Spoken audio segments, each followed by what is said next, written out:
Chapter 586. Shit, where am I supposed to go? Looking toward my right and left sides, my footsteps came to a halt as I scratched the back of my head. Staring at the two different paths in front of me, I was stumped. Which way am I supposed to go? I turned to face Angelica, who looked at me and shrugged her shoulders. I don't know, she answered. Her tone was rather flat. Taking a look at Liam that was still slumped on my shoulder, I slapped the side of his cheeks. Oi, wake up and start being useful for once. While he may have tried to hide it, when I turned my head to face him, I noticed a slight twitch in his eye and knew he had woken up. He had already woken up and was probably embarrassed from the whole ordeal. Oi, wake up. I slapped his cheeks with more force. Hey, fine. Fine. Finally opening his eyes, Liam got off my shoulders and stretched his body a bit. For a short couple of seconds, I just quietly stared at him, waiting for him to say something. But as time passed and he continued to say nothing, my brows furrowed and I raised my hand. I was ready to slap him again. That might help him wake him up. Where do you want to go? A yellow hue sprang from Liam's eyes just as I was about to slap his face again. I let out a sigh when I saw this. I want you to help me find the location of where the core of the mana compressor is. It should be the place with the highest demonic energy and mana density. Since a mana compressor essentially converted mana into demonic energy, there should be a place in the mana compressor where the mana was extremely dense. That should be the place where the core of the compressor was located and the place where the others were. Let me have a look. When Liam nodded, his eyes shone with a brighter yellow hue, and his head started to move all over the place as he searched for the location I had pointed out. Time flew by and a minute soon passed. Impatiently tapping my foot against the ground, I looked at Liam, who seemed to still be having trouble looking for the core of the mana compressor. Find anything? Visit. For the best no_underfruit_g experience. Nope. Liam shook his head as his gaze paused in a particular direction. There seems to be a lot of places here where energy seems to be blocked. I've found several rooms on each layer that block any form of energy from coming in and out of the place. Since I can't tell whether the rooms are big or small, I can't really help you in finding the location that you're looking for. But if there's one thing that I'm sure about, is that the rooms probably are really important. I see. I lowered my head and crossed my arms together. This is more troublesome than I originally thought. While I promised the other group that I would quickly rejoin them once I was done helping Liam, after seeing how much time I had wasted, I realized that I had already broken my promise with them. I shifted my attention back toward Liam. Alright, can you tell me exactly where the rooms that you said can't let energy escape are located? Why? Liam asked as he cocked his head to the side. I was quick to answer. Since you can't find the place, we are left with no choice but to look at each room individually. If there is one thing that I know, however, is that the place is located in the middle upper area of the structure, and if we cut out Sev... Wait a second. Liam suddenly cut in. Scratching the side of his head, he looked at me with a confused look. What's wrong? I asked as I noted his expression. Did he not understand what I was trying to say? If so, then I really didn't have time to properly explain it to him since we were short on time, but... While still scratching the side of his head, and allowing the hue in his eyes to recede, Liam suddenly opened his mouth and suggested. Instead of doing it that way, wouldn't it be easier if we just kidnapped a demon and force him to talk? I mean, since they live here, they surely must know, right?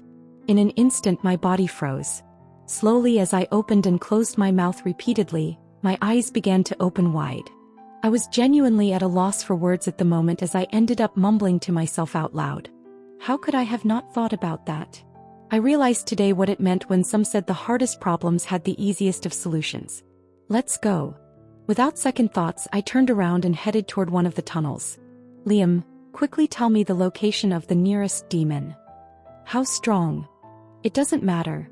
No, actually, as long as it isn't a Duke-ranked demon, then I'm fine with anything. Got it. I came to regret my words later.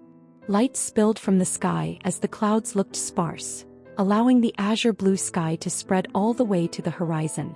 There were several figures standing beneath a tall glass skyscraper.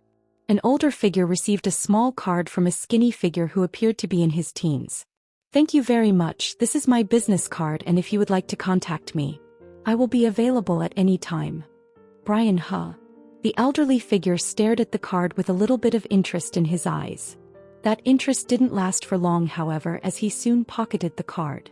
I'll make sure to contact you if anything happens. Thank you, and if you need any tips on hitting a golf ball properly, I'll be happy to help.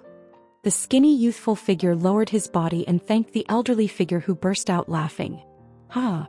How polite of you, I'm starting to like you more and more. Thank you. Thank you. Brian meekly thanked the elderly figure as he scratched the back of his head. Soon he felt a hand pat him on the shoulder. Without raising his head, he knew that it was the elderly man. It's getting late. Lunch break is almost over. I'll make sure to call you if anything truly happens. Please do. Waving his hand, the elderly figure left the premise with what seemed to be his colleagues. A bright smile spread across the youth's face as he focused his attention on the figure's back. This continued until their back finally disappeared. While still waiting in the same spot for several more minutes, Brian's smile soon faded. It hurts. Massaging his mouth, the edges of his lips twitched. Not bad.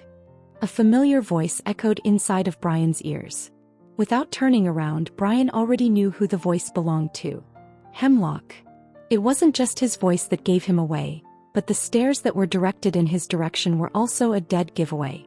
Visit for the best no_underfruit_g experience. It was a scene that Brian was all too familiar with at the moment. I have to admit, you're incredibly Brian. How so? The two chatted as they walked through the busy streets of Ashton City. I'm just impressed by how you are able to quickly build up favorability with all the clients that we meet. Just how do you do it? It's simple, really. Brian took out a small handkerchief and wiped the sweat on his forehead. It was currently extremely hot outside, and unlike Hemlock, who could control mana, Brian couldn't, and therefore couldn't exactly withstand the heat. It's hot. He waved his face with his hand. Picking up his pace, he pulled out several files from the well-worn briefcase that he held in his right hand and handed them to Hemlock. What's this? That's information regarding the client that we just met. Brian pointed toward the top right section of the paper. In here I've got listed the person's hobbies, behavior, likes, dislikes, and so on. Study them carefully for at least 100 hours before meeting the client, and everything will be smooth sailing from there.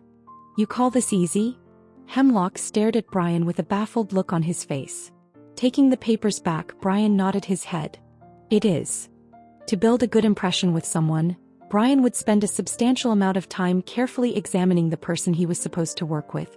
From their hobbies to the way they talked, where they were born, and everything. He needed to know everything before even thinking of talking to them. It was his principle. In this case, the client he was working with was called Igor Liviat, and he was currently one of the top heads of a famous guild in the human domain. In fact, just the fact that he was able to even talk to him shocked Brian to no end, but as he knew that this job was what was helping him pay for his mother's treatment, he didn't ask any questions and continued to faithfully do his job. It was better this way. Since I'm born with no talent, this is the only way I can make a living in this world. I have to put in countless hours in order to achieve something that someone with a skill can achieve in minutes. It's the sad reality. A bitter smile spread across Brian's face. Just as Hemlock was about to say something, Brian cut him off. I know what you're going to say, and I'll repeat it again. I don't have talent, I just work a lot harder than the others. Putting the papers back in his briefcase, Brian turned his watch and picked up the pace. Now, on to the next client. Chapter 587. Bang bang. What's going on? The sound of something crashing near Small Snake awoke him from his slumber. With each passing second, the sound became more clear, and it wasn't long before his eyes were fully open. Blinking his eyes several times, he thought to himself, am I still alive? He could clearly remember being on the verge of dying not too long ago. Did he die? Or was he still alive? Shit. Bang. Immediately after opening his eyes, he saw a figure being sent flying into the distance, before crashing heavily against what appeared to be a large metallic door. A muffled sound accompanied the figure's crash. Kevin, how much longer do you need? A female voice shouted. Who is she? Squinting his eyes, Small Snake's eyes paused on a female figure that he had never seen before in his life.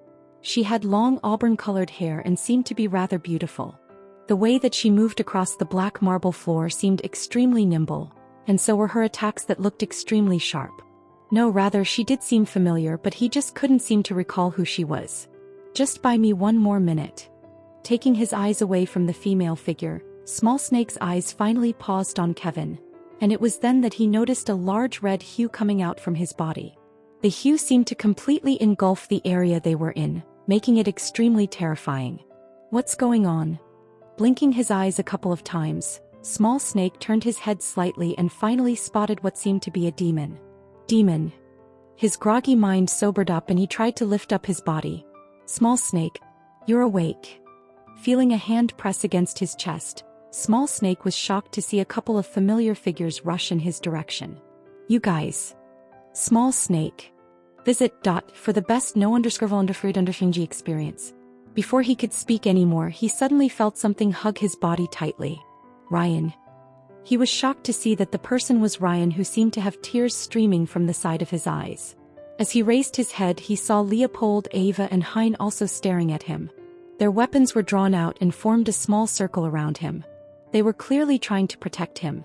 Taking a moment to process what was going on, a thin smile eventually spread across Small Snake's face as he lowered his head back down and turned to stare at the ceiling. So I'm still alive, huh?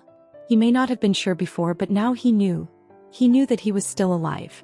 A part of him felt great relief once he realized this. But that didn't last long, as he soon heard another crashing sound. Bang. Ugh, shit, hurry up. The voice seemed to belong to another familiar figure who was standing not so far from where she was. She seemed to be standing behind what seemed to be a large transparent barrier. I don't think I'll be able to last much longer. The core I'm using is about to run out of energy. So hurry up, Kevin. I don't want to die in this filth. A couple more seconds.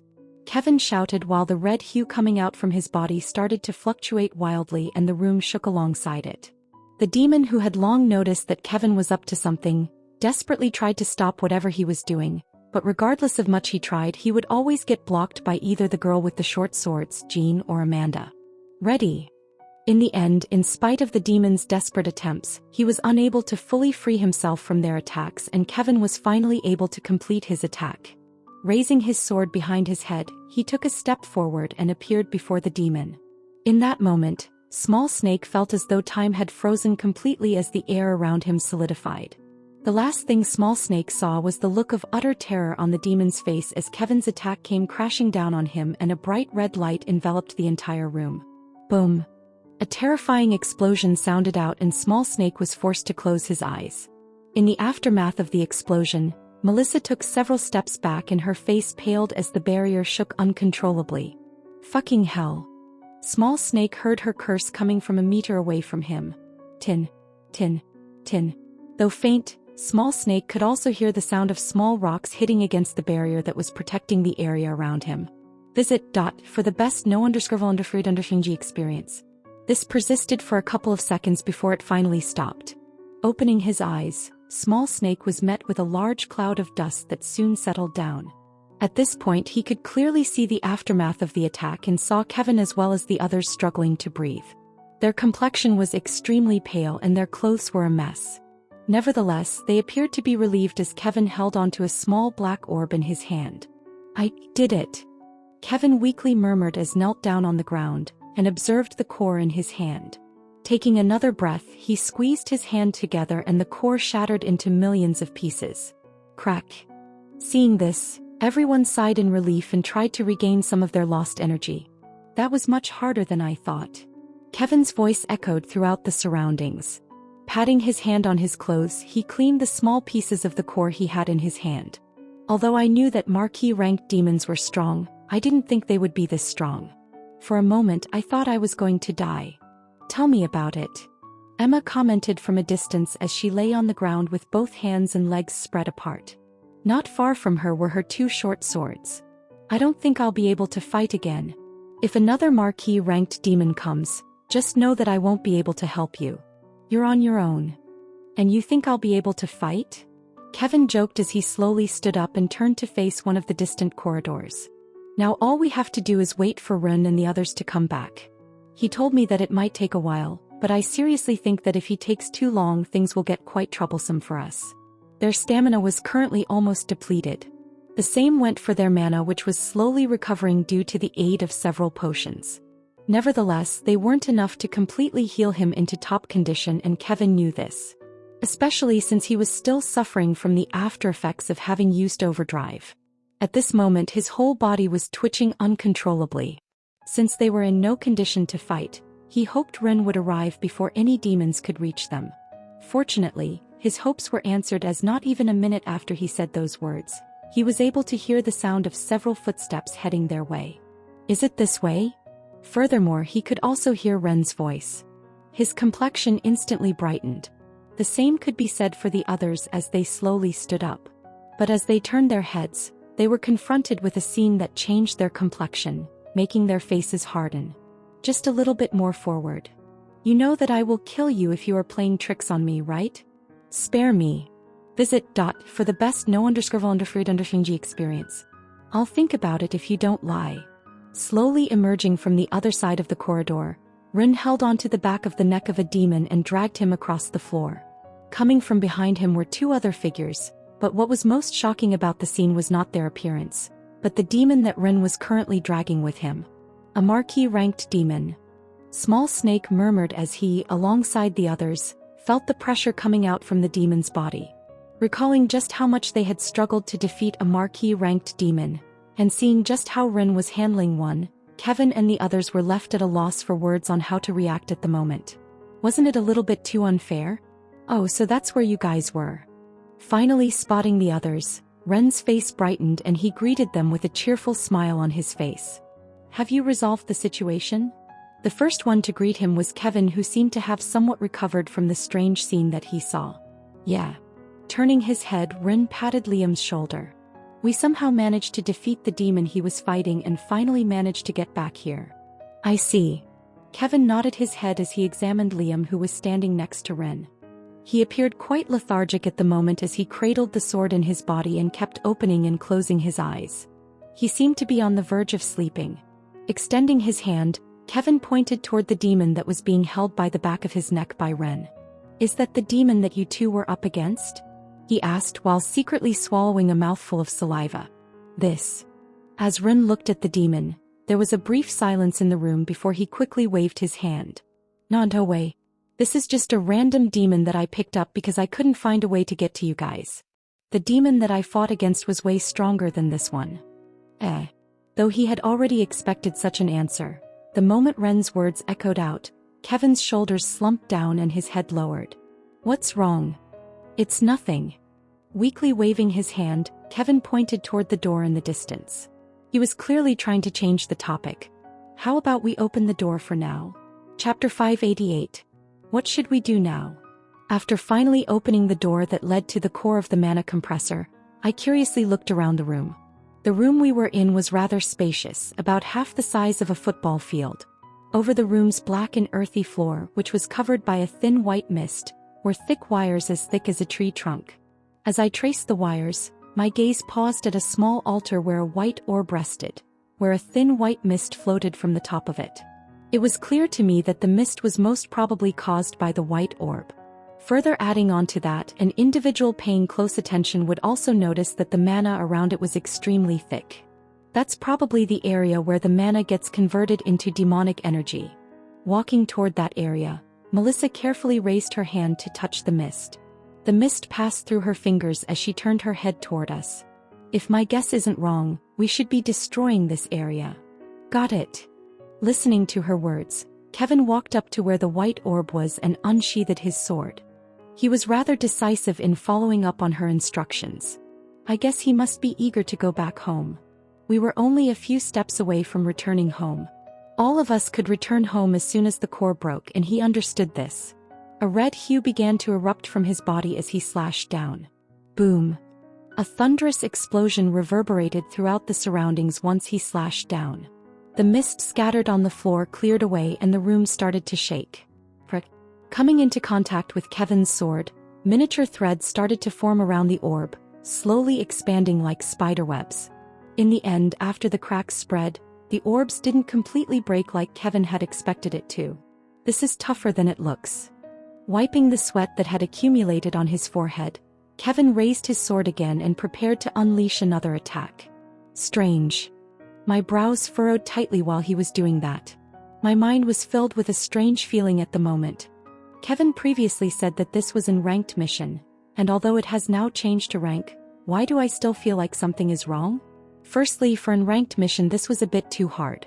Sure, the Duke-ranked demon controlling the place was old and on the verge of dying, but he was still incredibly strong. Further adding on to that, there were several marquee ranked demons. In no way should this mission be in ranked 1. The current rating was a far more accurate estimate. I still felt that something was wrong. For quite some time now I had been feeling a sense of impending doom. As time went on it only got worse and I still couldn't understand where it was coming from. I had already killed the Duke-ranked demon and so the largest threat was already gone. But for the feeling to still be here, we need to hurry up. The latest episodes are on website. Let me help. Walking toward Kevin, I pulled my sword from its sheath. Feeling the thick grip of the sword, it felt a bit weird. This was to be expected though, as it wasn't my sword, I wasn't used to it. In any case, whether I thought it was comfortable or not didn't really matter. Right now my priority was to go back home. Raising the sword above my head, I slashed at the same time Kevin did. Bang! More cracks began to form on the orb, while the surroundings shook even more fiercely. But in spite of the fact that I had exerted all of my strength to slash, the orb still didn't break. Liam, help out as well. Knowing that it might take longer than I had anticipated to break down the orb, I enlisted Liam's help. It would have been helpful to have Angelica's assistance, but she was currently observing the door for any demons approaching, so I could only give up. Me? Why? Just hurry up and do it. Bang! I once again slashed toward the orb. Once again at full power. Buff, thump, buff, thump. As I swung with even more speed and force, the sense of crisis in my heart only grew stronger. It was what kept me going and attacking with even more force despite using all of my strength in each swing. Suddenly, Kevin's movements ceased. Liam also stopped and so did I. My body started to shake after that. I knew it. What I had been feeling throughout the entire time. I knew that it wasn't just me overthinking things, but rather, it was my sixth sense telling me that something terrible was going to happen. I knew it. And yet I still failed to capitalize on this feeling before it was too late. Slowly turning my head, I saw a demon leisurely standing in the distance with an amused expression on his face. Beside me, Liam and Kevin also stared at the demon, and their bodies stopped completely as a suffocating pressure bore on all of us. What I was feeling, it was hard to describe. It felt like I was deep underwater with all the pressure of the water bearing down on me. Breathing was impossible, and the longer I stared at the demon, the deeper my body sank in the dark ocean. Extending his hand in our direction, the demon smiled. "Keep doing what you are doing, I won't harm you. There's no need to be scared." The demon's voice sounded rather playful as his eyes swam all over us. I almost thought that His Majesty could have been mistaken, but as expected of him. He knows everything. As he extended his hand forward, my body, along with everyone else present in the room, levitated in the air before being pulled towards him. Visit for the best no_free_G experience. I could only helplessly watch the others get dragged alongside me, as the mana inside of my body was once again sealed. Damn it. I should have waited more time before coming here. I inwardly cursed while I stared at my skill. Limit breaker. If there had been anything that could have helped me out of this situation, it was that, but given that I had used it in the demon world, its cooldown wasn't over, so I was totally helpless right now.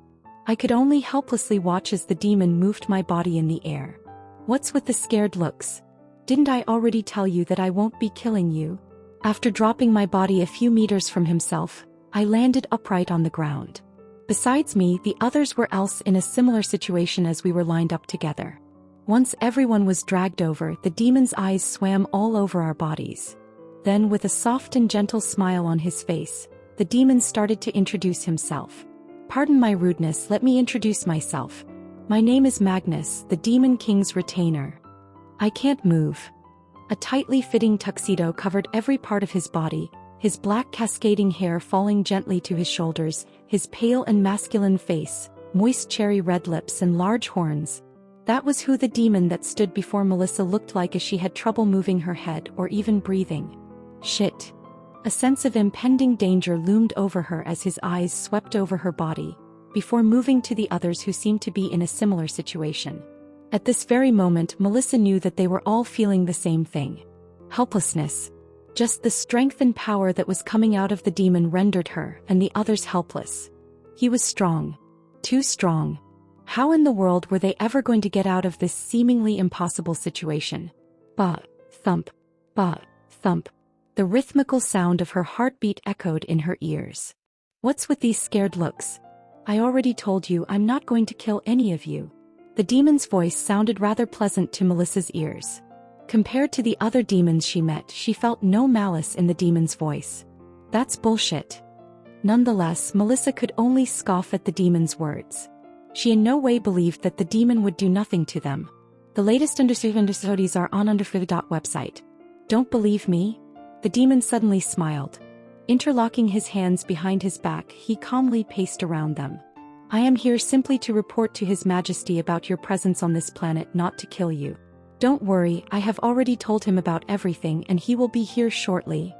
By His Majesty, is he referring to the Demon King? As Melissa closely analyzed the demon's words, her face shifted and her body began to shake. Her body began to shake unconsciously at this moment. It had to be known that ever since she was born, like all children born in this era, they had all learned of the Demon King. The ruler of all demons and the reason why the earth was in the state that it was. Having been told that the Demon King was personally coming to see them, Melissa felt a deep-rooted fear spill out of her chest as her complexion turned even paler and her heart raced. She wasn't the only one who reacted this way, as many of the others also seemed to have lost a part of their soul when they heard of the sudden piece of news. The only one that showed no notable change in expression was Ren, who kept his eyes on the demon in front of him. It might take a bit for him to arrive since he's far, so we have a little time in our hands while we wait for him. Lowering his head, Magnus pinched his chin and fell into thought. From his serious expression he seemed to be thinking about something important. Ah. Clapping his hands together once, Magnus' face brightened. I know what we can do. How about we play a game? The elegance and suaveness of his actions were evident in everything he did. Sweeping his eyes towards everyone present, his eyes soon paused on Melissa and their eyes met. The instant their eyes met, Melissa felt her heart stop. No, not me. She silently pleaded inside her heart. But her pleas ended up being fruitless as the demon calmly took a step in her direction. As you all should know, I'm a demon that belongs to the Pride clan. A clan that has pride in their blood, and just as much as we like strong and prideful individuals, we also love tearing their pride into bits. It is the greatest of joy for us. Melissa felt a hand press against her forehead as she tried to free herself from whatever was trapping her, but it seemed impossible since the demon's power seemed too strong. Now, I won't kill you. The demon's gentle words fell into Melissa's ears. But instead of calming her down, they only served to make her panic even more as her face twisted. No. She screamed inside of her heart. But her struggles were useless as the last thing she heard was the demon's words. I'm only just going to show your deepest secret to the others.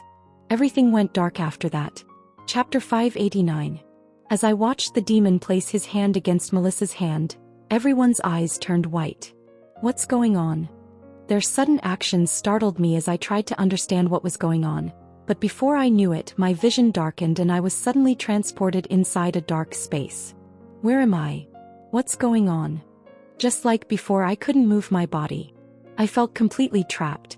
As I stared into the blackness before me while wondering about what was going on, I noticed that it had started to change, and it was not long before my surroundings started to change as well. Suddenly, white tiles appeared in the air and shot toward the ground before they neatly positioned themselves together. That wasn't all. Also, desks began to form in the air before positioning themselves in what appeared to be a medium-sized room. About half the size of a standard living room. Books, files, glass panels, and awards? One by one a room started to form and my height suddenly started to shrink. I had many questions that I wanted to ask, but my body was immobile. The only thing I could do at the moment was just watch as a scene unfolded in front of me. In just a few minutes, everything was set up, and by the time the last tile was placed on the floor, everything seemed to look gigantic.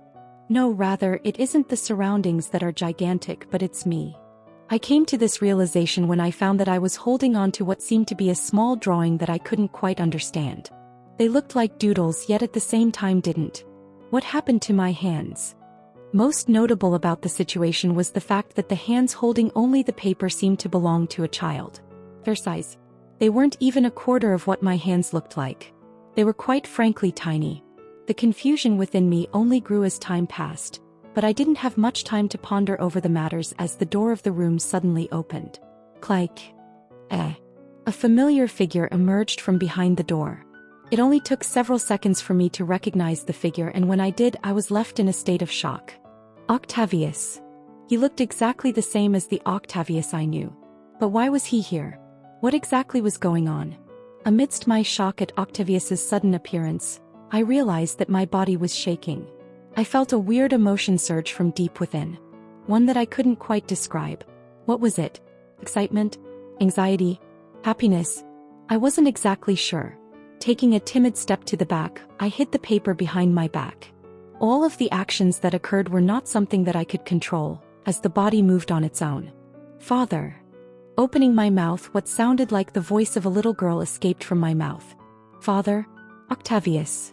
It was at this moment that I finally realized that I was in what seemed to be Melissa's body, and the events that previously transpired before coming here started to flood my mind. Right, didn't the demon say something about breaking pride? Is this what he meant?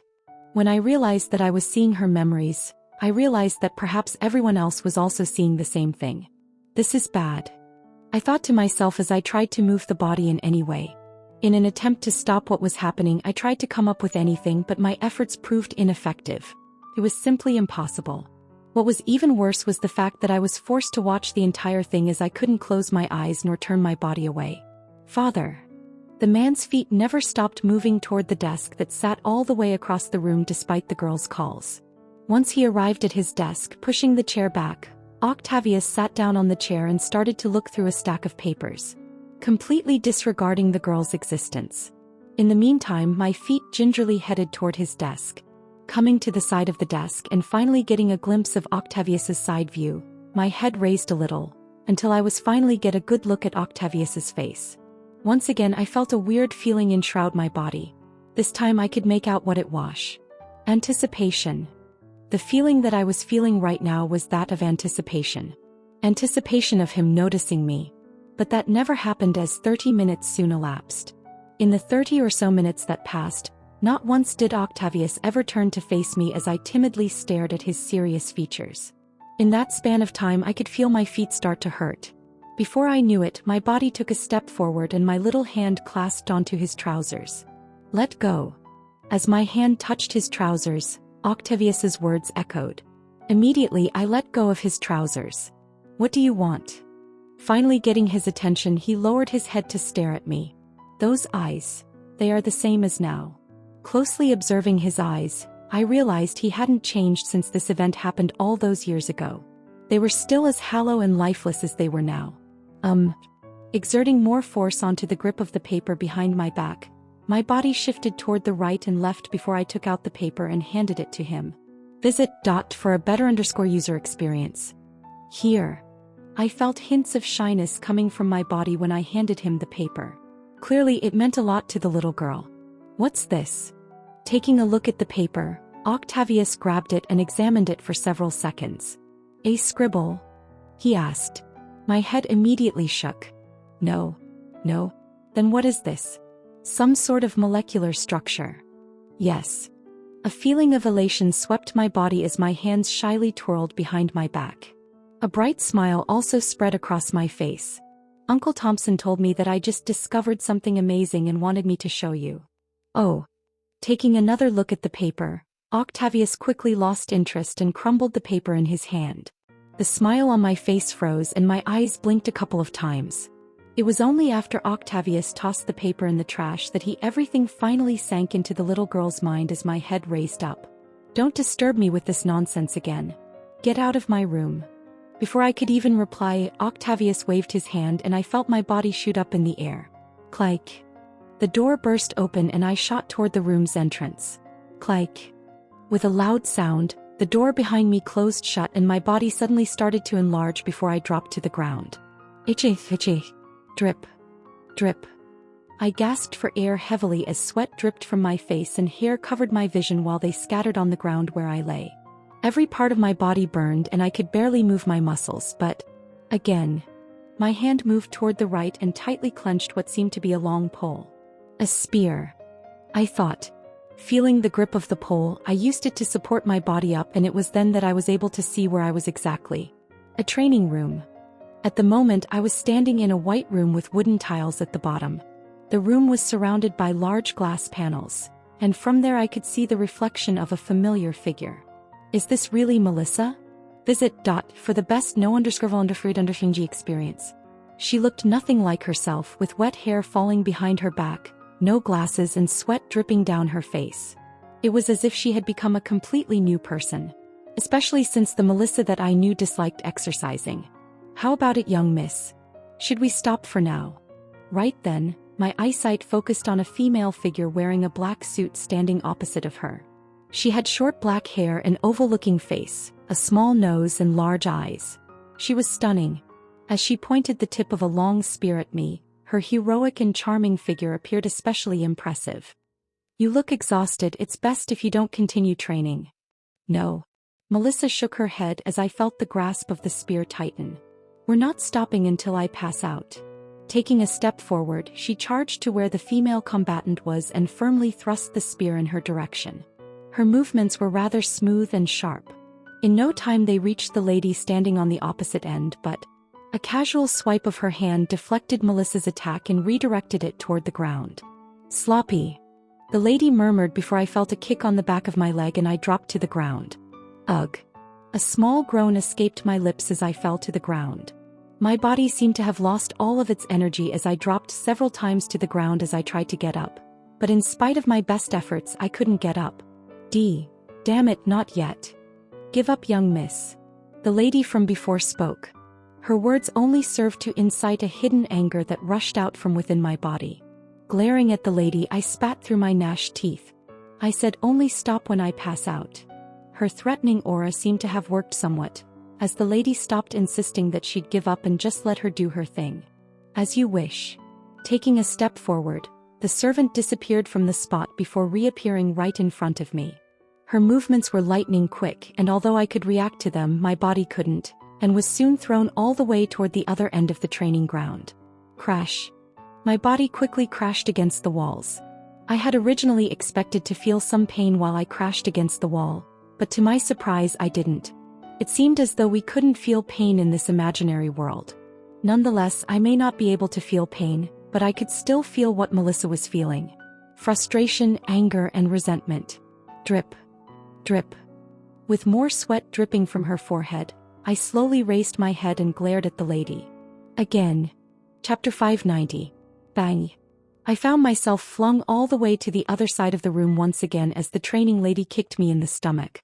This time my body did not crash against the wall and continued to move. Once again my body started to rapidly expand, and before I knew it I found myself standing in front of what seemed to be a large auditorium. I would like to congratulate Melissa Hall on her outstanding achievements. Without her help and assistance, we would have never been able to achieve a breakthrough in our research. It's bright. While a middle-aged man spoke beside me, I took note of the bright lights coming from the distance. The rapid clicking sound of the camera shutters echoed throughout, and a multitude of white lights flashed in the distance. They were so bright that my eyes started to squint. I felt a wave of annoyance wash over me. Nonetheless, a smile adorned my face. Thank you. As I reached out for what seemed to be a small piece of paper, I looked at it briefly and brought it close to my body. It is an honor to have helped you. It is truly outstanding that you've managed to achieve all of this at the tender age of 15. Truly, you are a blessing to society. How kind of you. My hand covered my mouth and I let out a fake laugh. If only that was really true. My mouth quietly murmured in the midst of the laughter. The sound was so quiet that no one could hear it. The announcer beside her was the only one who thought he had heard something, but I was quick to deny everything. Did you say something? No, I didn't. My head started to shake. I see. Well, let's give another round of applause to Melissa Hall for her outstanding achievements. After he said that, the crowd became rowdier and everyone began to clap even louder. Prep. Visit. For the best no_underscore experience. Thank you. As she bowed her head repeatedly, Melissa secretly tried to catch a glimpse of the audience from the corner of her eyes. Looking at the crowd, I felt a sense of anticipation. In spite of the bright lights, my eyes continued to scan the audience in search of someone. I didn't know exactly who, but he seemed to be important to Melissa. Especially after I realized what she was currently feeling. However, as time passed and she didn't see anyone, the excitement cooled and my eyes drooped. I then felt a sting inside of my heart before my mouth opened and I murmured, "It looks like I'll have to train more."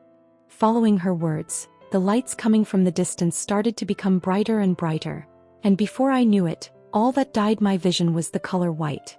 "What is your rank?" By the time the bright lights faded, I found myself back in the office space from before. Octavius's office. This time, unlike in the past, I was inside Melissa's older body. Sitting opposite me was Octavius. He looked exactly the same as he did during the first part of Melissa's memory. I bit my lips until they stung, then closed my eyes and looked directly into Octavius's. "I've managed to come first rank in the theoretical department, and achieved an overall rank of second in the lock ranks." Reclining against a large black leather chair, Octavius began tapping against the table. His complexion darkened considerably and Melissa's heart tightened. "Second." "Yes." Melissa nodded her head. She may not be showing it on the outside, but her heart was currently beating uncontrollably. I could feel it. There was also a mixture of anxiety and fear hidden deep within her as she continued to fearlessly stare at Octavius. Leaning his body forward and interlocking his hands together, Octavius asked, "Who came first?" My brows furrowed at the question, but I nonetheless answered, "Some guy called Kevin Voss." "Kevin Voss?" Octavius's turbid eyes rippled slightly. "He doesn't seem like someone famous. For him to have become the first in the rankings, I should have heard of someone this capable." Covering his mouth with his hand, Octavius fell into deep thought and no longer paid any attention to Melissa, who clenched her teeth tightly. Opening her mouth, she called out for him, "Father." "Huh. You're still here." When he spoke, my blood turned cold and my face hardened. Meeting my eyes, Octavius had a rather disdainful look on his face. "Do you expect me to praise you for your failure to achieve first rank?" His words hit like a truck as the pain in my chest intensified. "After all of the resources that I poured on you, you still failed to get into the top ranking of the lock. Is that something that you should even be proud of? Be thankful that I'm not throwing you out in the streets for tarnishing my name and reputation." With every one of the words that came out of Octavius's mouth, I felt the emotions running inside of my body becoming number and number. Before I knew it, I was no longer inside of the office but back in the training ground. But compared to last time, there was no strength inside of my body. Everything was just numb. "What's wrong, young miss?" Raising my head, I was met with the fight of the same lady from before. She looked a little bit older than before, but just like in the past, she was still beautiful. "Did something bad happen? You look out of it." Moving closer to me, the lady tilted her head and placed her hand on my forehead. "You don't seem to be having a fever. Maybe you've overexerted yourself." Turning around, the trainer took a towel to wipe off the sweat on her body and then proceeded to shake her head. "Let's call it quits for today. You're probably exhausted from all the training you do. I told you many times that training for more than 12 hours a day every day is not healthy. Just look at yourself now. You are clearly exhausted. 12 hours. Every day." The trainer's words deeply resonated inside of my head as I struggled to digest her words. 12 hours. It took a while for them to sink in, and when they did, I came to realize just how much Melissa had been working herself. Although I was always busy, I did spend a lot of time training each day. My record was about 7 hours a day, and during that session I remembered being too exhausted to even move. It wasn't something that I was willing to do again. Kevin also trained for a similar amount of time. Perhaps even more, as I did recall him saying something about training 8 hours a day at one point. Well, this was a long time ago. Times had changed since then and he probably trained a little bit less. In any case, that was beside the point. At this moment, I was still trying to process what was being shown before me, and the scene once again changed. Grand halls of the Demon King's palace. Sat on his throne, Jezebeth rested with his eyes closed as the energy around him fluctuated wildly. Despite his pale complexion and weaker aura than in the past, his aura still inspired fear in anyone who saw him. Time passed, and after an unknown period of time his eyes opened. Hugh. A small cloud of turbid air escaped from his mouth. Opening his eyes, his two blood-red eyes were revealed as they shone with a dangerous light. Staring toward the empty halls, Jezebeth opened his mouth and murmured, "I took more damage than I previously thought." The damage he sustained from breaking down the Akashic links a while back was a lot more than Jezebeth had originally anticipated. In fact, he estimated that it would take him at least half a year to fully recover from his injuries. This isn't very ideal. For his plans, this wasn't exactly good news. It was right at this moment that Jezebeth felt something, and his hand casually swept the air till a black portal formed in the air before him. After which a familiar voice echoed throughout the grand halls. "Your Majesty, I have found the humans that you were looking for. They are located on a planet called Cassaria in the Concordia Galaxy. They are a lot more than I anticipated, but I won't have trouble holding them here. They are rather weak. I will be waiting for your arrival." The message was rather short, only a couple of sentences, but it was enough to improve Jezebeth's mood considerably as he stood up from his throne. "It looks like my plan has worked." Swiping his hand to get rid of the black portal, Jezebeth extended his hand and clenched the very air before him. Pulling it apart with his arm, a fissure formed in front of him and he stepped into it. "Finally, I am one step closer to my destiny." Chapter 591. What a pitiful child. My vision returned to what it was prior to the visions after the demon took his hand from Melissa's head. I didn't know exactly how long had passed, but during the time where I was looking through Melissa's memories, it felt as if years had passed by. Of course, I knew that it was only my imagination. Thud. During the time that my vision returned, Melissa fell to the ground on both knees. Her complexion looked rather pale as what seemed to be tears flowed down the sides of her eyes. I couldn't blame her. Relieving what she was desperately trying to hide and forget, and knowing that the closest people she knew were also watching her deepest secrets. Shit. I could tell exactly what she was feeling. Lowering his body, the demon stood at eye level with her. Patting her head, he gently spoke to her. "Your life is truly hard. You wanted to make your father proud throughout your entire childhood, but no matter what you did, he never satisfied you. Even when you excelled in a different field, he ignored you and only cared about your achievements in the combat field. Yet you had no talent for it, but you knew this. Of course you knew this. You're a smart child after all, am I right?" Melissa's body trembled as the demon's gentle words echoed throughout. Slowly she started to nod her head. "Don't respond to him," I shouted inside of my head as I tried to move and open my mouth, but it all proved to be fruitless. I couldn't activate any of my skills nor feel my mana. I was desperate. Melissa may not be aware at the moment, but the demon was definitely using some sort of skill at the moment. A skill that would severely weaken her mind the more she listened to him or spoke to him. Even though you trained for 12 hours every day to the point of exhaustion as a way to finally show your father the results of your achievements, he completely disregarded your achievements and treated you like trash. All because you couldn't take the first spot. Extending his hand, the demon patted Melissa on the back. "When your father dismissed you after you placed second, that was the turning point of your life, wasn't it? You stopped caring about him or about anyone else's opinion, right? You felt free when you stopped caring, right? And why do you treat everyone so harshly? Is it because you don't trust anyone but yourself?" With each question that the demon asked, the paler Melissa's complexion became, and it wasn't long before her eyes started to lose some clarity. Visit for the best no_underfruit_g experience. Oh no. I instantly became alarmed when I saw this pattern. It was the same pattern that resulted in the creation of contractees. After thoroughly exposing the secrets and breaking their minds, demons used this exact scenario to convince their victims to sign a contract with them. Not good. Despite my best efforts, nothing changed and I remained in the same spot, shouting inside of my mind as I tried to struggle even harder. "You look like someone prideful at a first glance, but in a way that's just yourself trying to distance others from you so that you don't get hurt again, right? It's a pitiful life, the one that you live in." The demon's eyes flashed with pity as he continued to pat Melissa on the back. Over time her complexion worsened, and it wasn't long before her eyes became hollow and she lost her expression. Shit. I inwardly cursed inside of my mind when I saw this. How about you just oops. Halfway through his sentence, The demon finally took notice of Melissa's condition and the smile on his face widened. It looks like I overdid things a little bit. I'm not supposed to break you just yet.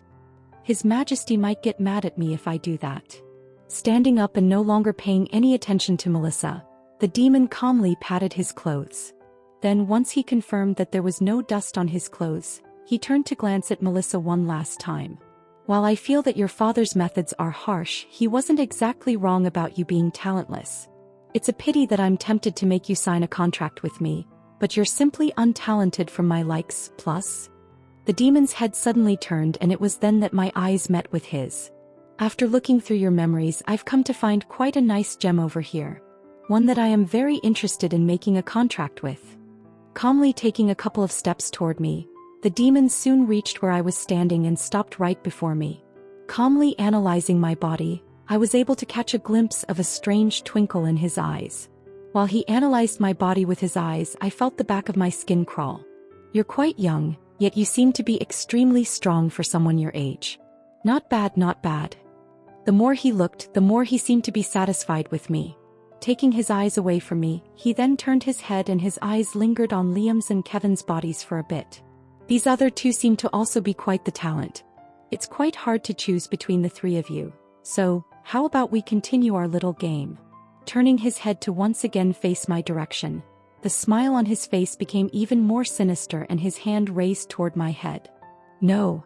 Staring at the enlarging shadow cast by the hand slowly approaching hand, from the corner of my eyes I stared at the others who were else looking at me. My heart started to beat faster as deep anxiety started to permeate my body. Not my memories. I started to panic when I realized that the others would also see my memories. I can't let that happen. Anything but that. The thought of all the things I had been trying to hide being revealed to them terrified me to the core. Imagining how they would react to what I did in the past and everything that happened to me made my skin crawl. Especially after they would find out the truth about my life at the lock and how I viewed them in the past.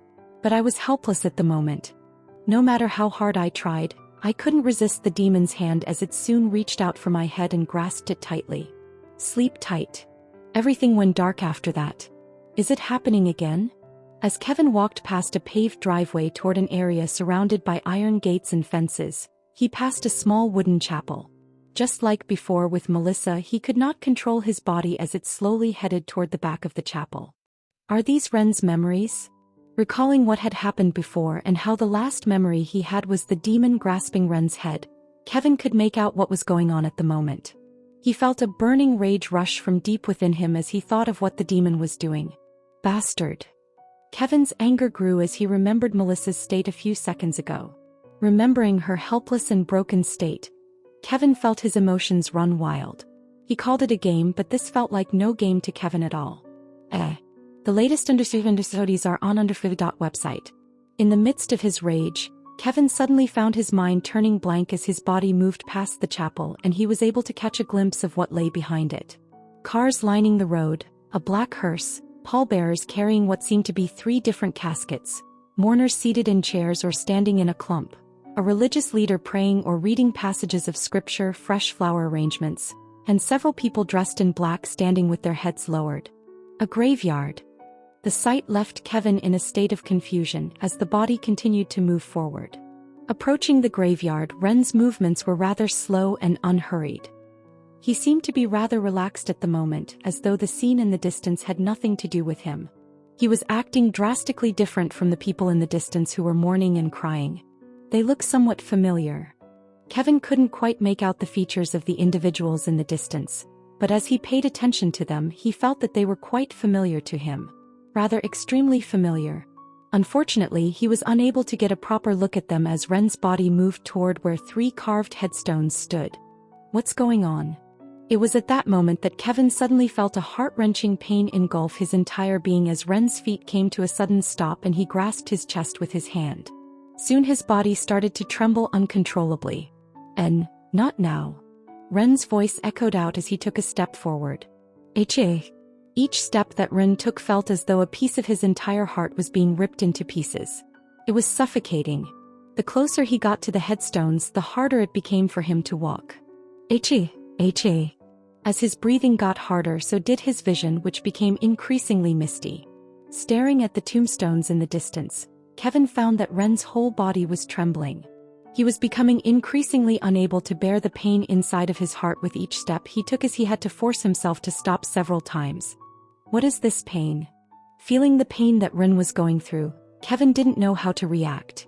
The pain hurt more than anything he had ever felt in his life. Kevin felt an undefinable type of pain drain away at everything he knew as Ren's trembling body stopped in front of the headstones. Right as he stopped in front of the headstones, Ren's body knelt on the ground and Kevin was finally able to see what was written on them. His heart stopped soon after. How? Imprinted on the gravestones were 3 names. Samantha Dover, Donald Dover, Nola Dover. Chapter 592. Aren't these the names of Ren's parents? Kevin had only met them a handful of times and didn't know them that well. The most vivid memory he had of them was seeing them cry at Ren's funeral. The image of Ren's sister crying in front of his picture left a big impact on him. It's definitely their names, isn't it? He couldn't exactly remember them, but as he took note of their last names and the pain that was permeating through Ren's chest, Kevin could tell that they were his parents. The real question was, why were their names imprinted on the tombstone before him? It doesn't make sense. Last Kevin recalled, they were still alive and well. He didn't remember hearing anything about Ren's parents ever passing away. How is this even possible? Thud. Kevin's vision suddenly lowered as he fell to his knees and the scenery around him shifted. It began with a soft whisper in the air that tickled the ear. A colorless pearl fell to the ground, landing perfectly on one of the blades of grass beneath the magically darkened sky. Pitter. The sound was like the glassy clinking of a champagne flute, clear and lifting. Pitter. Pitter. Accompanying the first drop was a second and then a third, and within seconds, a heavy curtain of rain fell to the ground. Phut. Phut. Phut. The noise on the surface of Ren's clothes, which were slowly getting drenched, was like that of ripened nuts made when they hit the ground. It wasn't like the soft, clear, mellow drops that were hitting the grass. It was like baseballs being thrown against a net. Louder and fiercer. Ren clutched his chest with one hand and grasped the tombstones in front of him with the other, oblivious to the cold caused by drenched clothes. Pitter. Pitter. The plummeting rain masked Ren's tears as he kept his head lowered and sobbed. A fierce and sharp pain was invading Ren's chest as he slowly opened his mouth and muttered, "Not again." In uttering those words, Kevin felt a pain that he had never experienced before, and he was struggling to keep his emotions in check as Ren's emotions slowly began to affect him. Ren's words were followed by a shift in weather. It was sunny once again. As the weather changed, Ren's position did not change as he grasped onto the tombstones in front of him. The cold that was previously embracing his body was gone, and his clothes magically dried. This time the pain was even worse than before. It was unbearable, to the point that one might go insane from it. Why? Kevin murmured through Ren's mouth. Ren's voice reflected his genuine helplessness. And it was precisely because he could hear the helplessness in his voice that Kevin wondered. Visit for the best no_underfruit_G experience. Why is the weather changing? And why did he say not again? While he wondered to himself, the world around him continued to shift, but with time passing and Kevin staring at Ren's memories, he was shocked to realize that all the memories were basically the same. Ren mourning the loss of his family. The only difference between the scenarios was perhaps the weather, the time, and the seasons. Other than that, nothing really changed.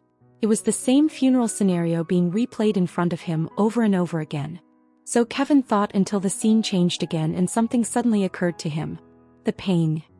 The excruciating pain that was permeating through his chest whenever Ren looked at the tombstones. It's milder than before. No, rather, my emotions are becoming more and more numb. When Kevin realized that Ren's emotions were changing, he focused all his attention on what he was feeling the entire time, and before he knew it, he was standing 5 meters away from the tombstones. He was no longer kneeling like in the past. Weather and season changed repeatedly in the background. Sometimes it would snow, sometimes it would be sunny, and sometimes it would be late at night. Amidst the changes in scenery, Kevin realized that the agonizing pain he was feeling had completely vanished, replaced by an absolute feeling of emptiness. All he felt was nothing. Not even a shred of emotion. How many times has the weather changed? Shifting his attention away from what he was feeling, Kevin realized that he had lost count of how many times the scenery had changed. He had been so absorbed trying to imprint what Rin was feeling inside of his mind, that he had long lost count of how many times the world around him had changed. However, in spite of that, if there was one thing he was certain about, it was that the scenery changed more than 100 times. For 100 times, Kevin watched as Rin attended his own family funeral over and over again. He's finally moving. At some point, Rin finally moved his body that used to stare at the gravestones of his family members while his emotions numbed. Suddenly, Kevin was faced with a scene that was even more shocking as his mind froze over. Especially after hearing a familiar voice and seeing a familiar face. "What is wrong with you? Do you not feel anything?" Slowly heading in his direction was, "Is that me?" When Kevin saw a figure that looked strikingly like him, he was shocked. The only thing that was different about him was that he looked older than he did at present, but Kevin recognized him at once. It was himself. But how is that possible? The latest understudies are on website. Kevin could not recall any of the things he was seeing. He never recalled attending a funeral in which Ren's family died. So why was he here? I've watched you just dumbly staring there without any sign of emotion on your face. I get that you are probably shocked by what happened, but it doesn't even look like you care at all about the fact that everyone's dead. Kevin suddenly shouted at the top of his lungs. What's going on? When Kevin looked at himself and saw the anger and sorrow on his face, he was once again confused. Why was he reacting this way? Speak, damn it. Grasping onto Ren's collars, Kevin felt his body shake as his other self shook his body in a fit of anger. Fuck. Tears began to flow down his cheeks as he cursed. His sudden actions startled Kevin. He was now starting to doubt whether this was really him, as he simply couldn't understand why Kevin was reacting the way that he was. Do you seriously not feel anything when everyone has died? Letting go of Ren's clothes, Kevin pushed him backward. Stumbling a couple of steps back, Kevin watched as his other self dropped to the ground. Grasping the grass beneath him, his eyes were filled with sorrow. Did they really mean nothing to you? It was right as the other Kevin dropped to the ground that Kevin caught a glimpse of what was behind him, and it was then that he saw what appeared to be even more tombstones. The numbers were countless. And oh way. Reading the names engraved on the tombstones, Kevin felt his heart drop. Emma Rochfield, Amanda Stern, Jean Horton, Melissa Hall. W.H. What is happening? The sudden appearance of the others' tombstones shook Kevin to the core as he didn't know how to react. Just what in the world was going on? He didn't have much time to dwell on this as Kevin felt Ren's body patting himself on his clothes to wipe off any dirt that lay there. Slowly he stood up. Fixing his clothes, he directed his gaze toward Kevin, who was kneeling on the ground. Walking up to him, Ren slowly knelt to meet him in the eyes. Kevin. He called out for him. His voice sounded rather cold, devoid of any emotions. Heeding his call, Kevin slowly raised his head. Placing his hand on his shoulders, Rin patted him on his shoulder. You asked why I don't feel anything when I see that everyone we care about has died, right? Oh no. I just said that in the heat of the moment. I didn't really mean my wa. The latest understudies are on website. Before Kevin could finish his sentence, Rin brought his face near Kevin's ear and whispered. Because I killed them. Wah. Crack. Before Kevin could react, Rin squeezed his hand over Kevin's neck and a cracking sound echoed. Thump. With a low thump, Kevin's body lifelessly fell to the ground. In the meantime, Rin slowly helped his body up and apathetically stared at Kevin's body before murmuring. Time to restart. The scene around him shifted. Bang. A fist casually swung to the right and black blood sprayed everywhere. For the next second, a black orb floated in the air. Crack. Reaching out for the core, Han Yufei shattered it in his hand. Breaking the core into pieces, he looked ahead of him. He was currently in what seemed to be a large storage room. The place was about half the size of a tennis field, and all sorts of equipment and devices seemed to be stored there. While his gaze swept over the equipment, he took a moment to close his eyes and channel the mana inside of his body. The entire room was enveloped in a small hue. This is not it as well. After a few minutes, he opened his eyes again and shook his head. He furrowed his brows tightly. Where exactly is my stuff? At the moment, he was looking for his dimensional space alongside Ren's and the others. This was his task. As Han Yufei's dimensional space was one bound to his soul, he was the only one that could find where they were located. The only problem was that they seemed to be stored in a special container of sorts, blocking him from knowing exactly where it was unless he came close to it. I have already searched most of the lower floors and I still can't seem to find it here. Maybe it's on the higher floors? I might end up meeting with the others. Rin and the others were currently on the second upper level, which was on the way. Massaging his neck, Han Yufei unclenched his hand and black powder fell onto the ground. It was the powder that came as a result of the cracked core. Massaging his fist, he looked at the room one last time before leaving. Alright, since there is nothing here, it's best if I leave. Chapter 593. How odd. Shifting his body, Kevin's head turned to face the nearby window. Reflected on it was a familiar face. Jet black hair. Pale white skin. Blue ocean-like eyes. It was Ren's face, but younger. A lot younger. What memory is this? Kevin wondered as Ren's body shifted and he pressed his foot on the ground to help his body up. Another failure. Ren muttered while he stood up and headed for the nearby desk where he sat down. Opening the drawer beside the desk, he took out a small notebook alongside a small pen. Grasping the pen beside him, Ren's body froze for a small second. With his eyes locked onto the pen, he slowly brought it next to his neck. Click. Pressing onto the top end of the pen, the sharp tip came out. Ren gently pressed it against his neck. Slowly he began to put more pressure. What is he doing? Kevin wondered as he felt the sharp tip of the pen press against Ren's neck. His actions didn't make sense to Kevin at all. Don't tell me that he's... HA. Before Kevin could come up with an assumption, Ren let out a long sigh and lowered the hand that held onto the pen. The pressure on his neck disappeared. Casually tossing the pen on the desk, Ren reclined on the chair and emptily stared at the white ceiling of the room. Grasping his chest with his hand, he mumbled. What's the point? It's not like anything will change. Though his words were casual, they were enough to alarm Kevin, who was watching everything. At this point, no matter how much he tried to feel the emotions Ren was experiencing, he couldn't feel anything. He basically felt like an empty shell whose sole reason for living was something that Kevin was still unsure of. But from his earlier actions, Kevin had an inkling that perhaps, just maybe, Ren didn't really want to be alive.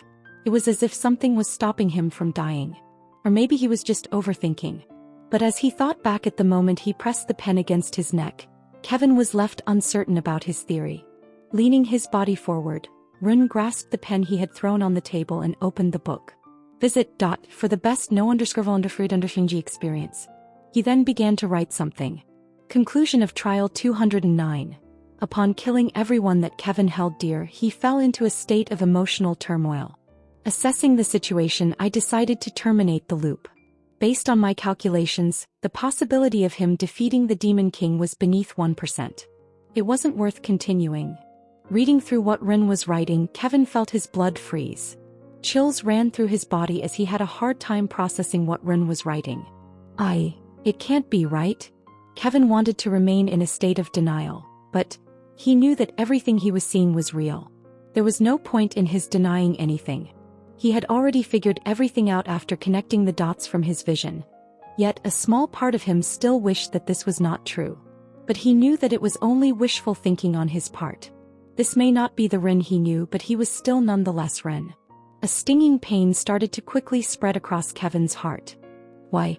Just why? Trial 210. Circling those words with his pen, Ren continued to write more words. Goal. Kill anyone that Kevin was close to in the previous loop before he comes in contact with them in this loop. Same goes for my family. It's better if they die early. Right as the last words etched into the paper, the world started to shift and a red sky enshrouded the world. Rubble and debris appeared everywhere as corpses and limbs sprawled all over the ground. Absolute silence enshrouded the world. Ha ha ha. Kevin suddenly found himself standing on top of a broken building, as the sound of his rough breathing broke the silence that was enshrouding the world. Where am I? Kevin wondered to himself as he looked around him. It was also then that he noticed that his right hand was missing and a long scar was tracing down Ren's well-built body. This scene, it looks familiar. Taking note of what he was seeing, Kevin suddenly had a feeling of déjà vu. Slowly, Ren began to lift his head and his eyes laid on a figure who had white hair and red eyes. With black blood seeping down from his mouth, and his body laying down on a broken building, the figure blankly stared toward the sky as a cruel smile sprung up on his face. "It's no use, you won't be able to kill me." His playful words rang throughout the world as he proceeded to raise his hand.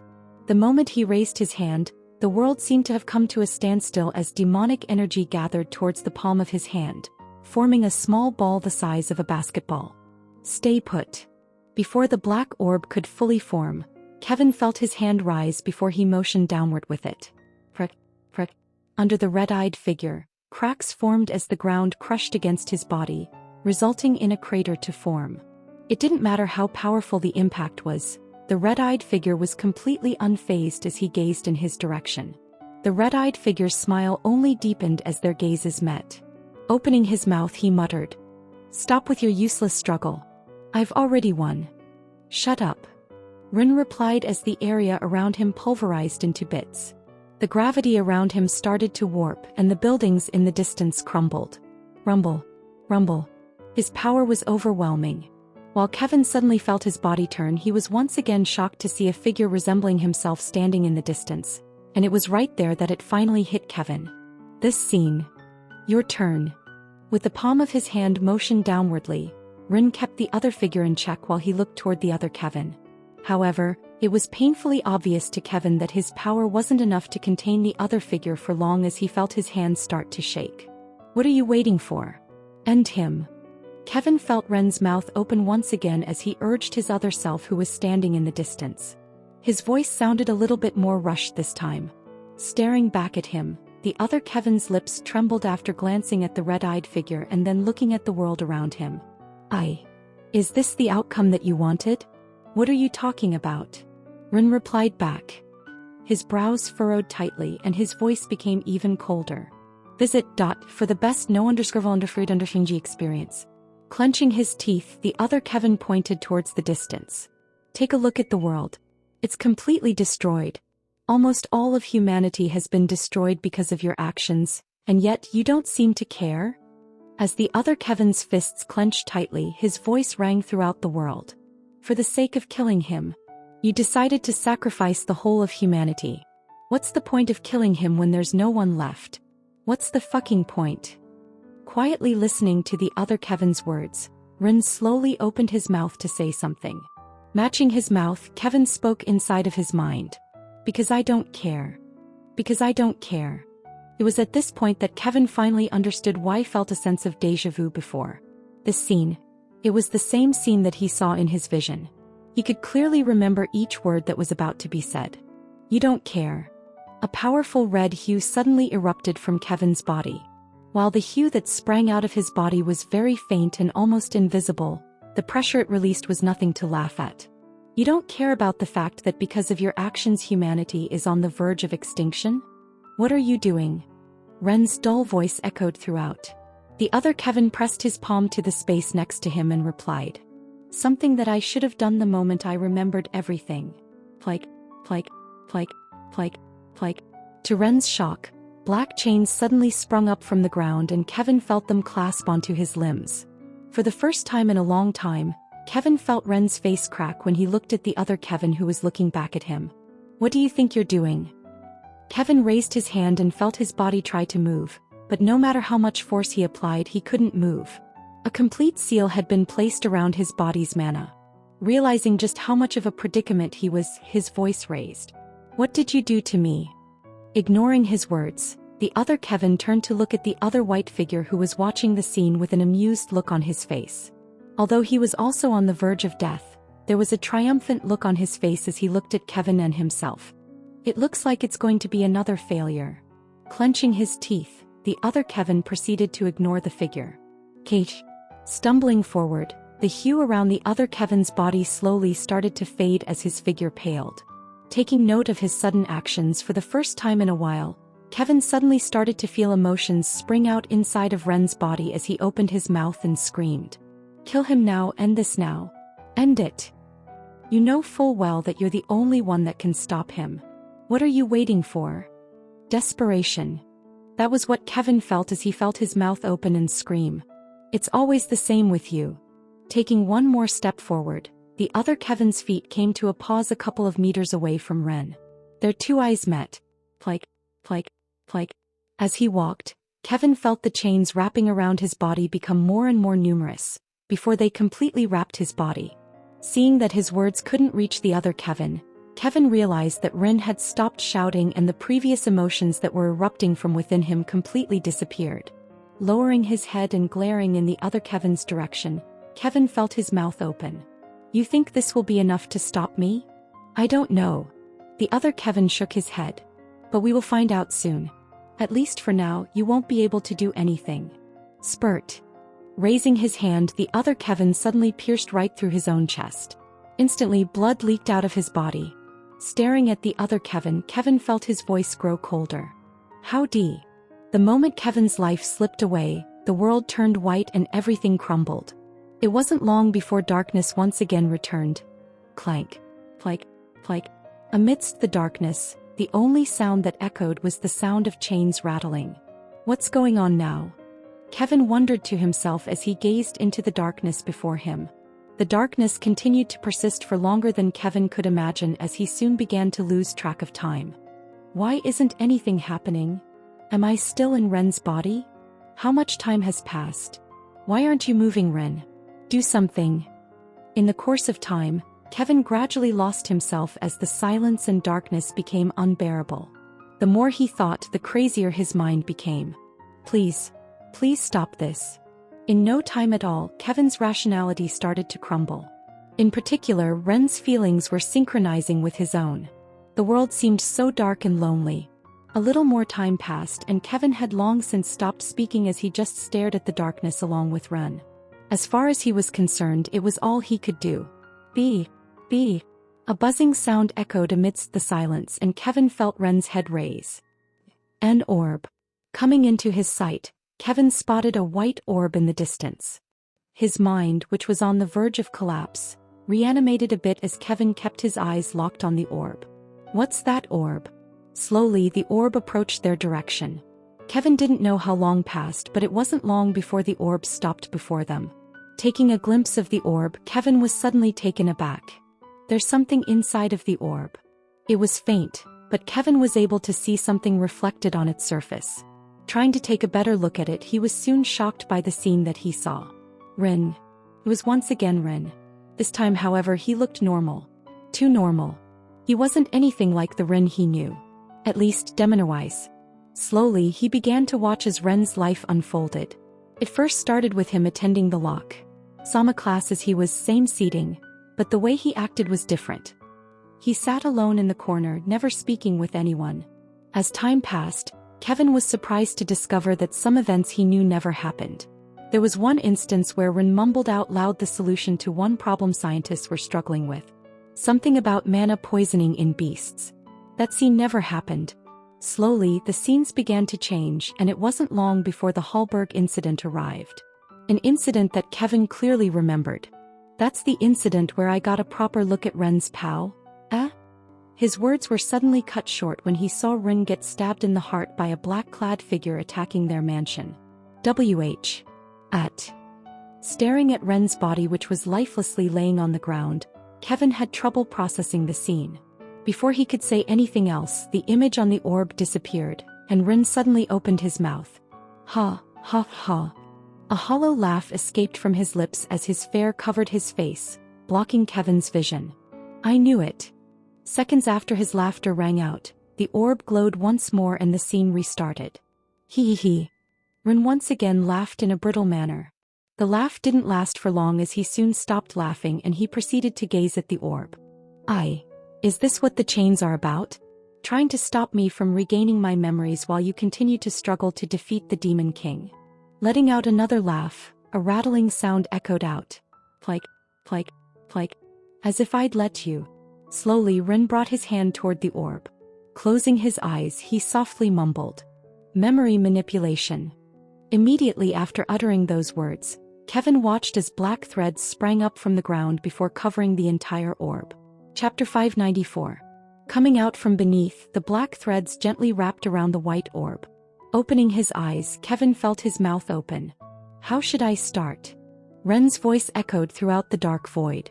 After looking at the orb and seeing the reflection, Kevin felt his brow furrow as Rin fell into contemplation. He seemed to be thinking about the current circumstances. Let's see if it's possible for me to completely replace my memories with his. After uttering those words, Kevin watched as the black threads flung around like wild snakes and attempted to wrap around the orb as quickly as possible. Cage. Kevin let out a short groan as his hand pulled away from the orb. What followed after was a sizzling sound. Lowering his head, Kevin caught sight of Rin staring at his hand, which had become transparent. Taking a moment to raise his head again, he gazed at the orb's reflection. Looks like I can't do that. Whatever Kevin put on me sealed some of my powers. Silence ensued after he uttered those words. After which, Kevin watched as Rin kept his gaze on the orb, and the same scenario from before replayed. Time seemed to have passed by in the blink of an eye as the memories shifted, and it was now the fourth time that Kevin was staring at the same image of Rin standing up from his bed, in what seemed to be the Locke's dormitory. This time a change to the scenario happened. Ding dong. The door suddenly rang. What? Why did the bell suddenly ring? Taken aback by the sudden events, Kevin was unsure of how to react. Having watched the scenario well over 4 times, he had never seen this happen in the past. Kevin's attention was soon taken away by a subtle pull of his lips. Opening his mouth, Kevin spoke through Ren's mouth. As expected, you can't let this happen, can you? Without me, all hopes of defeating the Demon King are null. What followed after his words was the sudden appearance of a man in a blue jacket. He was holding onto a small box which Ren took and brought with him inside of the room. After which he looked through the contents and eventually pulled out an unfamiliar red book. That. Kevin instantly recognized the book in Ren's hands. How could he not? It was the same book he had used back when Ren was in danger in the past. Oh, what an interesting book. Focusing his attention back on the reflection, Kevin was able to see what was written in the book. It was his life. As expected, it's the same. And it was from there that Kevin was able to confirm his suspicions. Time moved forward, and now with the aid of the book, Ren no longer died during the Hallberg incident as he did in the past. He managed to survive. Kevin felt interest arise from within his body. Can this be enough to stop the loop? Kevin mumbled out loud through Ren's body. But, doesn't look like it. Time passed and Ren once again died. This time he died during the Inter Academy tournament. He made it a bit further, but he still died. This won't do. The same scene repeated itself once again. This time the red book appeared in each scene. Like. Reaching out for the orb once more, Kevin felt his mouth open as he muttered. I think I've got an idea of what I should do. Black threads once again started to form around the white orb upon reaching out for it. This time they were a lot less than before. Nevertheless, they were still many. A red book, huh? Is this the only thing, or have you left more? Kevin mumbled through Ren's mouth. Locking his eyes onto the red book, the black threads gently wrapped around the white orb. This might work. Thinking of something, Kevin felt Ren's brows relax. After that, he stared at the reflection on the orb. Since you've received a book that outlines exactly what Kevin is doing, it stands to reason that his altered memories have to do with a book. How about an author entering his own book? This would reduce the possibility of you discovering that your memories have been tampered with, and I won't have trouble giving him the power of foresight. Trying to wrap around the orb, more black threads emerged from beneath it with each passing second. Soon, a black cocoon formed in front of Kevin's vision. Since I have only a limited amount of power, I can't add too many details to his memory. Nevertheless, it shouldn't be a problem. Right now, my priority is making sure that he does what I want, and that is, have Kevin kill the Demon King. Removing his hand from the orb, Kevin felt his body take several steps back. Carefully observing the orb, Kevin once again felt his mouth open. Trial 1. Begin. Following his words, the black threads revolving around the orb started to scatter, and Kevin was once again able to see what was reflected inside of the orb.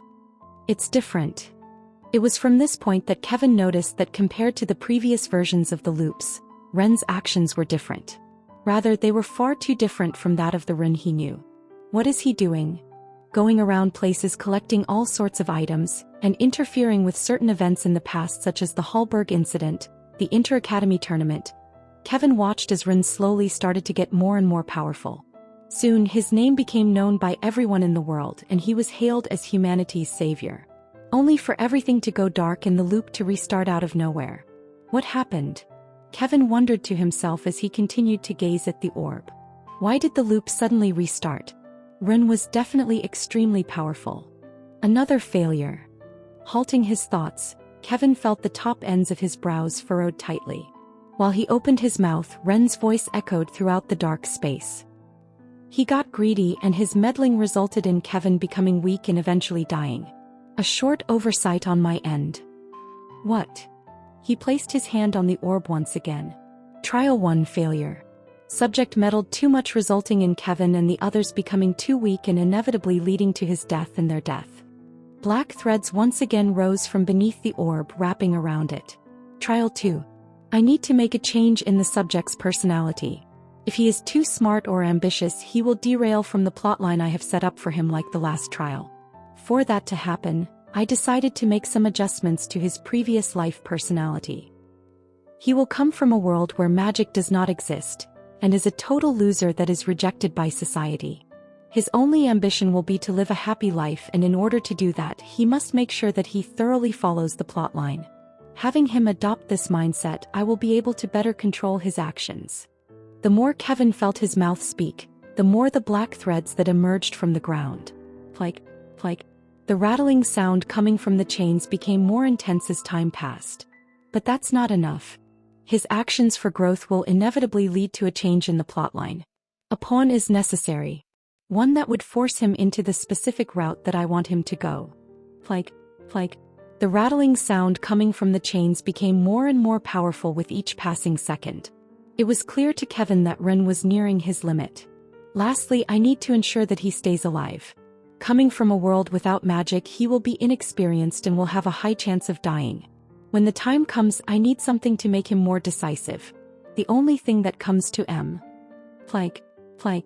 Out of nowhere, the chains that were rattling shook with a wild force and Kevin felt his body get flung all the way back. Letting go of the orb, the black threads that were wrapping around it dissipated till only a few remained. After which, the familiar scene began to replay on the white orb. It's once again different. Paying close attention, Kevin was once again shocked to see the scene change. However, if there was one thing that particularly caught his interest, it was that he's much closer to the Rin that I know. The way he talked and moved, he resembled a lot like the Rin that he knew well. Slowly, Kevin watched as Rin left the academy and headed out for what seemed to be the black market. After that, he came into contact with what seemed to be a broker.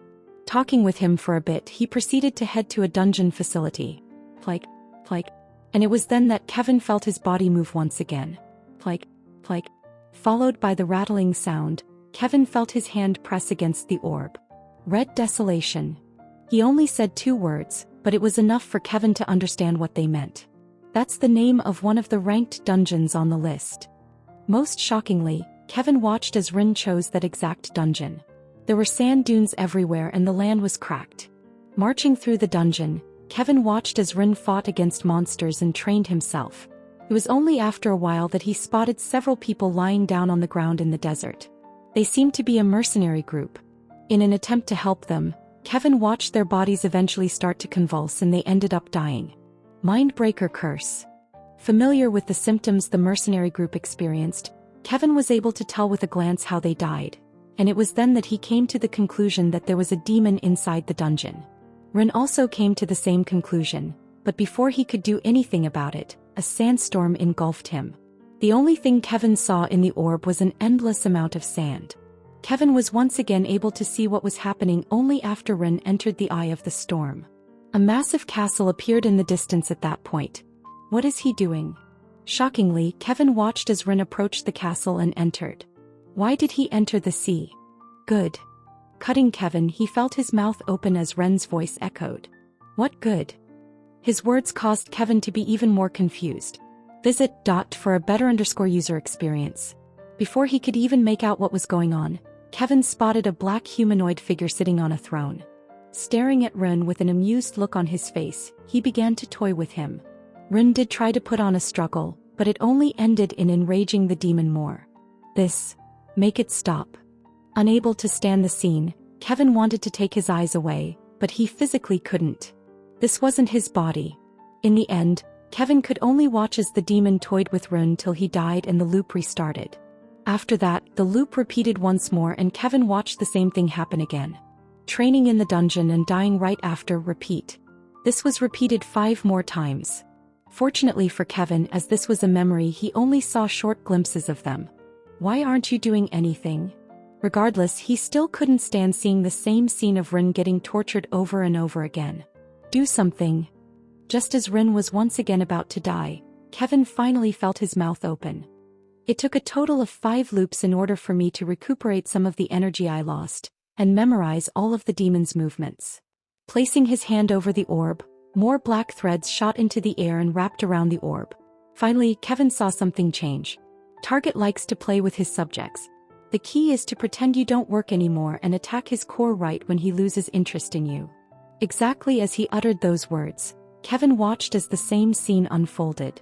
This time, however, he was shocked to see a change. Halfway through the torture, Rin pretended to no longer move, and exactly as the demon lost interest, he put up a last-ditch effort and cracked the core. It's exactly as he said. The astonishment in Kevin's voice did not last for long as he once again felt his hand press against the orb. Plike, plike, plike, plike. Right at that moment, Kevin was stunned to see the chains that were binding him shake even more fiercely than ever before. It was right there. More sprang from beneath the ground and clung onto his leg and arms. Wrapping around his body, Rin was pulled away from the orb. In any case, what was even more stunning to Kevin was the fact that he felt his lips curl a bit. I've succeeded. Then, feeling his eyelids close, darkness enveloped his body. Eh. Kevin heard a blood-curdling scream. What's going on? Opening them up again, Kevin found himself inside a dark room. What is he doing here? Lying down on the ground before him was the same demon from before. Ah! He screamed in agony throughout the room as he desperately clung to each part of his body. Quiet. Kevin felt his mouth open.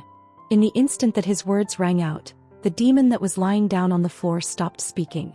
Raising his head, Kevin felt his eyes meet with the demon. This demon, he feels familiar. Upon getting a closer look at the demon, Kevin realized that he looked somewhat familiar. He knew that he was the same demon from the orb, but the familiarity actually came from somewhere else. He just couldn't exactly remember why. In any case, he didn't have much time to dwell on this anymore as the demon's voice rang. It's you. Kevin watched the demon slash towards him with a bloodthirsty gaze. Sadly for the demon, his attack went right through Kevin, and before he could react, Kevin felt his hand rise and he pressed his finger against his forehead. The demon froze mid-air. I don't have much time to waste. I've already used most of the energy I had trying to get a small fraction of my soul to enter your body through your broken core. Kevin watched as a white glow suddenly enveloped the finger that pressed against the demon. Count yourself lucky that I chose you. Ah! Right as his words faded, the demon let out another scream and his body arched backward. What did he do? Kevin wondered to himself as he watched the demon scream for the next minute. For him to react like this, Rin was definitely doing something to him. Unfortunately, the only thing Kevin could do was watch.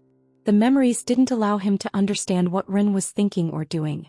He had to figure everything out himself. Eche. Once the screaming finally stopped, the demon dropped to the ground and heavily gasped for air. Throughout the entire time, Kevin's gaze never left the demon. Have you come to your senses? Kevin asked as his mouth opened. Supporting his body with his arm, the demon raised his head to look up. It wasn't long before he began to smile. Is what you showed me true? Show? Did Rin show him something? Kevin wondered while he felt his head nod. It is. The latest studies are on website. Coo. Hunching his body over, the demon began to chuckle to himself. Helping his body up, he began to spread his wings. Once again, his eyes met Kevin's. This is fun. This is very fun. I knew you would say that. Upon uttering those words, Kevin realized that his body was starting to become transparent. Taking note of this sudden change, the demon asked, Is there anything you would like me to do? Yes. Kevin felt his head nod. Once again pressing his hand against the demon's head, he slowly opened his mouth and began to speak. I want to test something. Go to the lock and kill me. What? Both Kevin and the demon sounded stunned by Ren's sudden words. Before the demon could say anything, Ren continued. I've left the last remnants of my power inside of your body. You should have no trouble infiltrating the lock and getting to me. The more he spoke, the fainter his voice became. Remember, go there with the intent to kill me. If someone shows up, don't be surprised. Those were the last words Ren was able to utter before the world once again turned dark and Kevin found himself back in the dark void. In front of him was the same white orb. Taking a look at what was displayed on the orb, Kevin was instantly taken aback. This scene. Once again he felt a weird sense of déjà vu. Inside the same room from the past, lying on the cold floor with terror-stricken eyes, was Ren. Standing on top of him was the same black humanoid figure from a couple of seconds ago. With his hand raised, he prepared to kill Ren. But, the door burst open right as the demon was about to kill Ren. Coming from the other side of the room was a black-haired youth with crimson-red eyes. His sudden appearance startled Kevin as everything started to connect inside of his mind. But before he could think of anything else, his mouth opened. As expected. You weren't happy with what Kevin did, were you? You can't let me die anymore, can you? It was Ren. His words sounded strange to Kevin, but at the same time he had an inkling of what those words implied. Feeling his hand extend one more time, Kevin touched the orb and Ren opened his mouth. Took you long enough. Took you long enough. The demon inside of the orb mimicked Ren's words. Raising its long skinny arm and pointing it towards Kevin, the black humanoid's figure smile widened. This is on you. Coo, this is on you. Uck. Grabbing Ren's figure on the floor by the neck, the sadistic smile on the black humanoid figure widened. Staring at Kevin, who was on the opposite side, the grip of Ren's neck tightened. For your repeated failures in defeating the Demon King and making me go through these endless cycles, I am the sin you created. I am the sin you created. Licking his lips, the humanoid figure turned its attention back towards Ren and tightened the grip on his neck. Yuck. I am the consequence of your actions. I am the consequence of your actions. Glaring at the black humanoid figure, Kevin snapped out of it and screamed at the top of his lungs. Don't you'd spurt. But it was too late. Before Kevin could do anything, Ren's head exploded into millions of pieces. No. Kevin's blood-curdling scream rang out. Not long after, the world started crumbling down. However, right before the world could completely crumble, the same raspy voice traveled through Kevin's ears. Visit for the best no_fruit_g experience. Never forget. I am the one sin you will never get rid of unless you manage to do what you were created to do. Never forget, I am the one sin you will never get rid of.